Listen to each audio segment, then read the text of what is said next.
Teruskan lagi dengan tutorial unit 2 manusia, sistem peredaran darah manusia, muka surat 11 dalam modul aktiviti sains tahun 5. Jadi soalan yang pertama, rajah di bawah menunjukkan beberapa organ dalam tubuh manusia. Okey, jadi ditunjukkan ini adalah organ dalam manusia. A. Bulatkan bahagian utama yang terlibat dalam sistem peredaran darah manusia. Dia suruh bulatkan bahagian utama dalam sistem peredaran darah manusia. Jadi dia ada bagi 6 organ dalaman. So manakah bahagian utama dalam sistem peredaran darah manusia? Minggu lepas kita dah belajar. So mana satu? Ini adalah jantung. Ini adalah usus besar. Ini adalah salur darah. 4, ini adalah ginjal. 5, peparu. Dan yang terakhir ini apa? Ini adalah kulit. Jadi ada 6 organ dalaman. So mana satu kalau yang terlibat sistem peredaran darah manusia yang mengangkut darah kita? Jadi yang pertama jantung. Adakah dia terlibat dalam sistem peredaran darah manusia? Ya, so kamu bulatkan. Adakah usus besar? Usus besar terlibat dengan peredaran darah manusia? Tidak, kerana usus besar hanya terlibat dalam tinjaan. Jadi awak biarkan kosong. Salur darah adalah macam paip untuk membawa darah manusia. Adakah dia terlibat? Ya, jadi kamu bulatkan. 4, ginjal. Ginjal ni apa? Ini adalah organ dalaman dalam yang membantu mengeluarkan air kencing. Peparu, adakah dia terlibat? Ya, dia terlibat kerana dialah yang menukarkan gas oksigen dan gas karbon dioksida. Dan yang terakhir kulit. Adakah kulit terlibat dalam peredaran darah? Tidak, kulit mengeluarkan peluh. So jawapannya adalah jantung, salur darah dan peparu. Okey, soalan B. Apakah fungsi bagi setiap bahagian utama dalam sistem peredaran darah manusia? Isi tempat kosong dengan perkataan yang betul. Jadi, kita nak tahu fungsi bahagian utama dan isi tempat kosong. Jadi, ni adalah bahagian utama. Yang pertama, jantung. Apakah fungsi jantung? Jantung dia boom, boom, boom. Dia mengepam. So, jawapannya adalah mengepam darah ke peparu dan seluruh tubuh kita. Jadi, dia akan pam darah ke peparu dan seluruh tubuh badan kita. Yang kedua, salur darah. Apakah fungsi salur darah? Dia mengangkut apa? Apa yang diangkut dalam salurannya? Dia mengangkut darah ke seluruh mana? Ke seluruh tubuh. Dan yang terakhir, peparu. Apakah fungsi peparu? Tempat pertukaran gas. Bila dalam badan manusia ada 2 gas sahaja yang awak kena ingat. So, gasnya adalah oksigen dan karbon dioksida.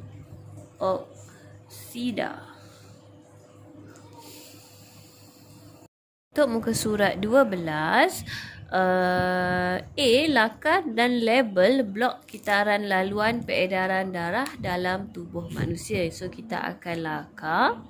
Lakar tu lukis kitaran laluan peredaran darah dalam tubuh manusia dalam ruangan yang disediakan.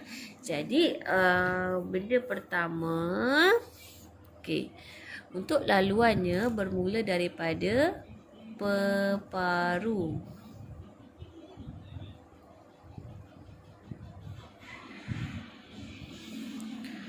Lepas tu dari peparu dia akan turun ke jantung.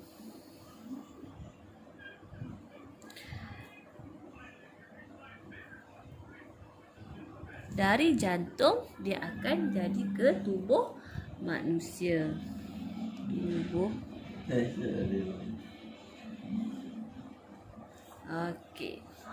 Jadi macam mana? So peparu ni dia akan menyedut dia akan menyedut oksigen. Jadi teacher nak kamu lukiskan anak panah berwarna merah untuk melambangkan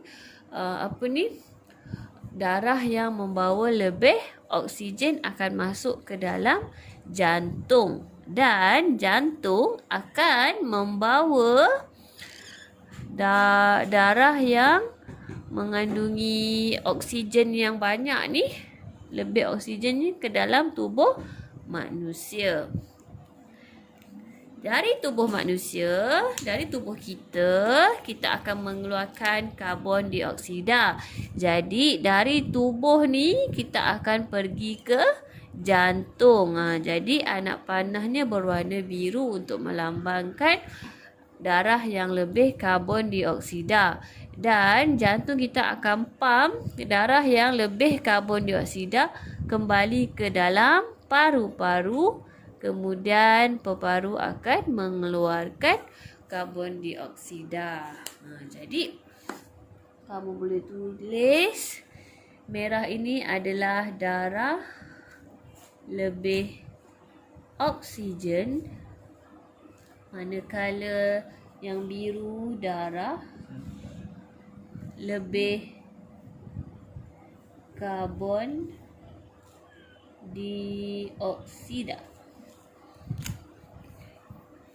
Itu saja. Okey, B. Isi tempat kosong di bawah dengan jawapan yang betul. So, kita akan isi tempat kosong. 1. Sistem peredaran darah manusia berfungsi dengan baik dengan adanya apa sebagai pam. Bila dia kata sebut pam ni, apa organ yang tugasnya mengepam? So, jawapannya adalah jantung.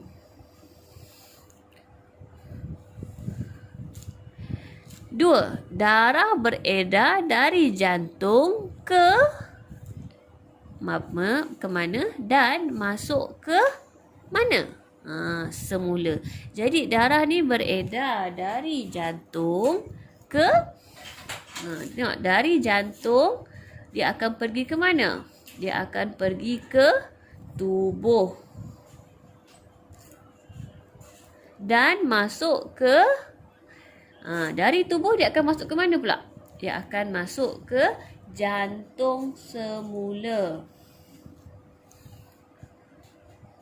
3. Sistem peredaran darah manusia terdiri daripada peredaran darah yang lebih apa dari jantung ke peparu dan dari bahagian tubuh kembali ke jantung. Jadi peredaran darah yang lebih apa dari jantung ke peparu.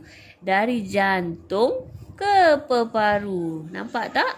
Jadi darah yang lebih apa? Darah yang lebih karbon dioksida. So kamu tulis karbon dioksida.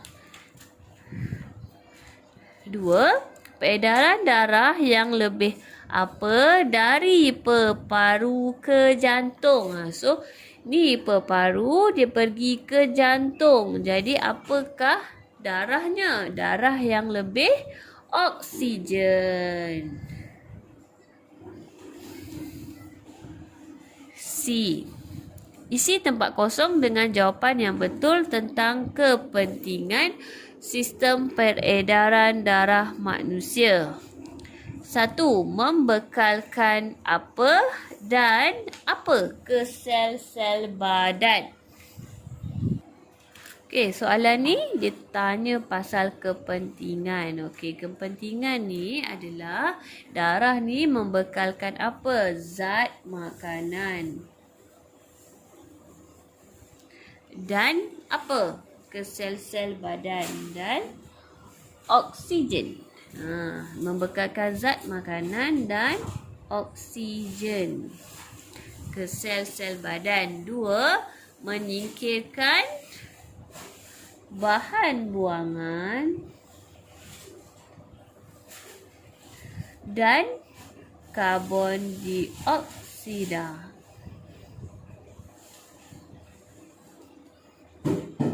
Okey, itu saja. Terima kasih.